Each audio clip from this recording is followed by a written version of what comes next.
Race 1 gets underway. Great jump from Toprak Razgatlioglu. Good start as well from Alvaro Bautista, already alongside Sam Lowes, who's pinched there into the first turn and ends up behind Andrea Iannone as well. So plenty of change in those top positions, and unfortunately it's to the detriment of Sam Lowes, trying to battle back here around the outside of Andrea Iannone as they come through the infield section. Bulega leads Razgatlioglu, pushing hard early on. Bautista up into third place, then it's Iannone, Sam Lowes. Behind them, it's Xavi Vierke in sixth. Decent start for Remy Gardner as well. He holds on to seventh place, ahead of Lecuona, Vandermark and Locatelli. Razgatlioglu attacking early on. He's not quite close enough on the tail of Nicolo Bulega into turn 7, and Bulega now will want to take control of this one as swiftly as possible. Yeah, and important there through 7 that Bulega was able to hold that lead as well. Toprak couldn't even think about attacking down into the double apex left-hander at turn 8, but Razgatlioglu, he's done what he had to do, which is go with Bulega. Lowes almost impeded there by Andrea Iannone through turn 8. You could see he wanted to get on the power, but Iannone was in his path. Sam Lowes now getting down the inside of Iannone as they come through the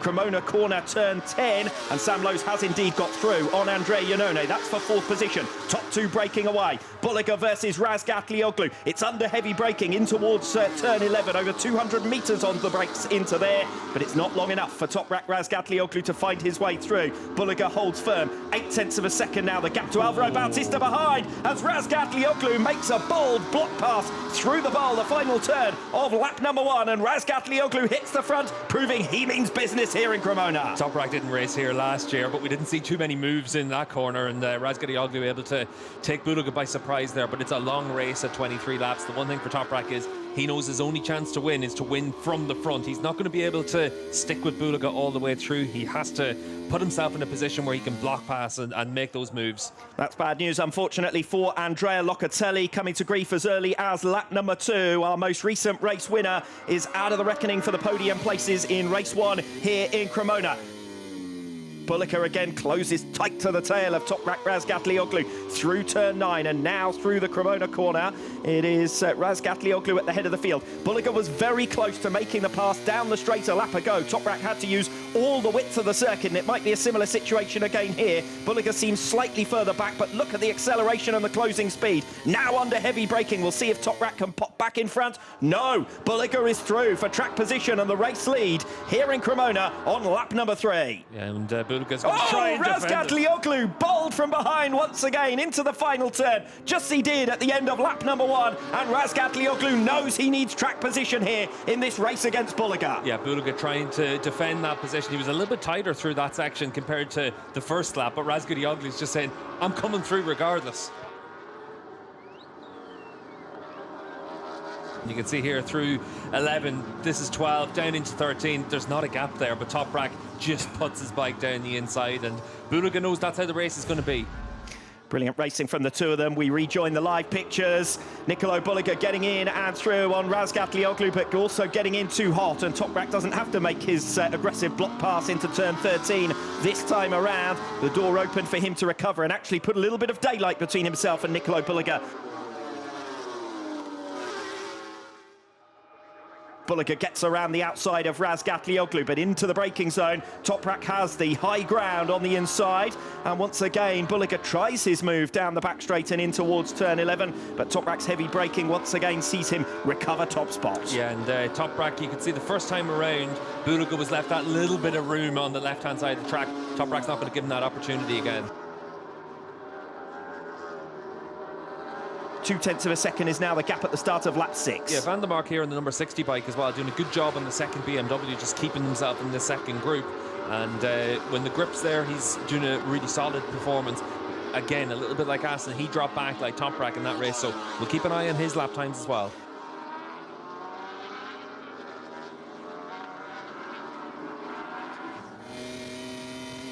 It's lap 6, and it's yet another attempt in towards turn 11 from Nicolo Bulega. He is going to get it stopped this time. His previous attempt 2 laps ago, he ran in deep, and this time he covers as acute as he can into the final turn, but it's going to give Toprak Razgatlioglu the cut back, and in towards turn 1. It's only a short sprint of around 400 metres into the first turn, and Toprak cannot recover the place this time around. Clever riding there by Bulega that time around. He was given just enough space by Razgatlioglu, but it meant that he wasn't in a position to defend the position the previous lap. This time around, he was able to do that. Meanwhile, on lap number... Oh, Razgatlioglu thought about a move on the change of direction there, but Bulega held firm.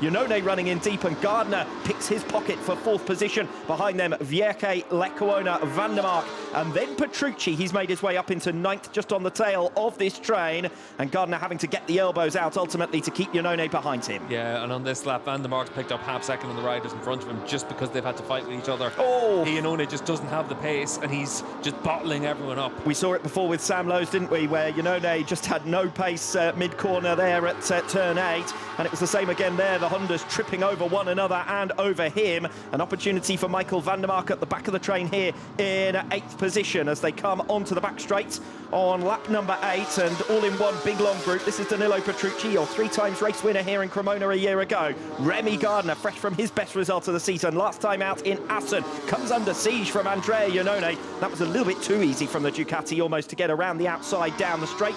He's a bit deep into turn 11, but gathers it up nicely through the final sector. So Yonone putting in some good defensive riding here.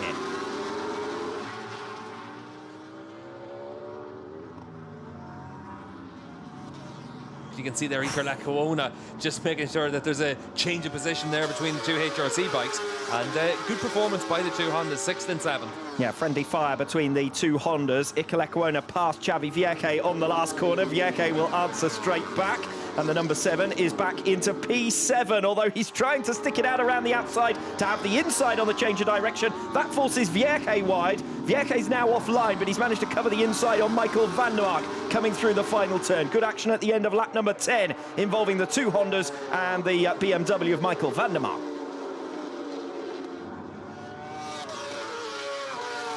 Axel Bassani we're watching here in P10, the leader of the 2 Motors. The other is Alex Lowes, climbing up to 12th position. Bassani with the better Superpole performance as Lecuona launches a move down the inside of Remy Gardner. That's for P5 into turn 11.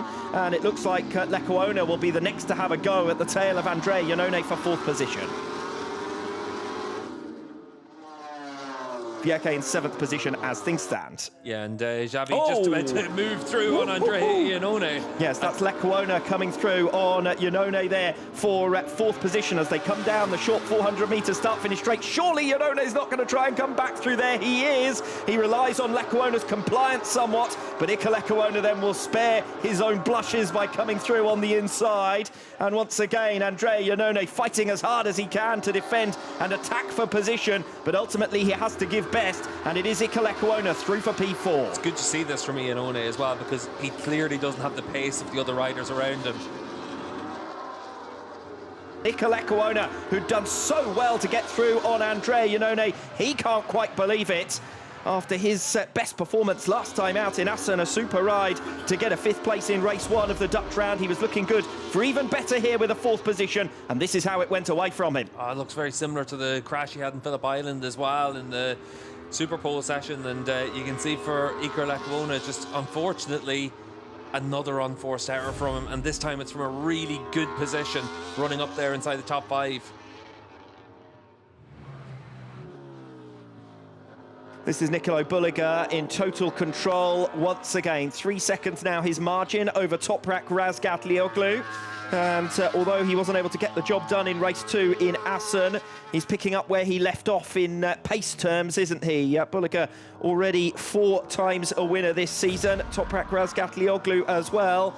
But it is going to be advantage Bulega in race 1 here this afternoon. Yeah, and for Bulega, it's another one of those situations where you've got that dominant pace and the consistency. It's only 5 points to pick up. So for Nicola Bulega coming into this one, 21 points clear at Toprak. Toprak would be pretty happy actually to come away with 20 points and only lose those 5 points. Agreed, but at some stage Toprak's going to need to start beating Bulega in a routine fashion, because the further you are behind, the more you've got to make up. Yeah, it is difficult to be able to do that, and we'll just have to wait and see how long it takes for Toprak and BMW just to find those few tenths of a second that they need. Yes, we certainly saw a fine performance from Toprak in Portimao, and indeed in the first 6 or 7 laps of this race. It was highly entertaining stuff between the two of them. Yeah, and you could see for Toprak as well, it's that thing of trying to learn and understand what you have to do. Yesterday in FP3, he had 5 stints. He kept coming back into the pits and making his changes, but for Razgatlioglu, he's just understanding what the tyre does over the full race distance now. We return to the battle here, and Xavi Vierque is up ahead of Remy Gardner, and this will be how it happened down the 800-metre back straight and in towards turn 11. It was 4 wins apiece at the quarter mark in the 2025 campaign between Bulega and Razgatlioglu, but the first win in Cremona for Nicolo Bulega puts him on 5 for this 2025 campaign. Toprak Razgatlioglu gets second and Alvaro Bautista third. It's a relatively familiar picture for Bautista, podium pace, but not enough to go with leader Bulega. 4th place, and this is going to be a fantastic ride from Andrea Iannone, who was embattled throughout but manages to hold on. His best performance since Phillip Island. Xavi Vierque matching his best result of the season so far with P5, and Remy Gardner with more good points after his great weekend finish in Assen last time out. Petrucci's run as the unbeaten man in Cremona is ended. He comes across the line in P7, and Nicolo Bulega is the first of him and Razgatlioglu to get a win at this venue.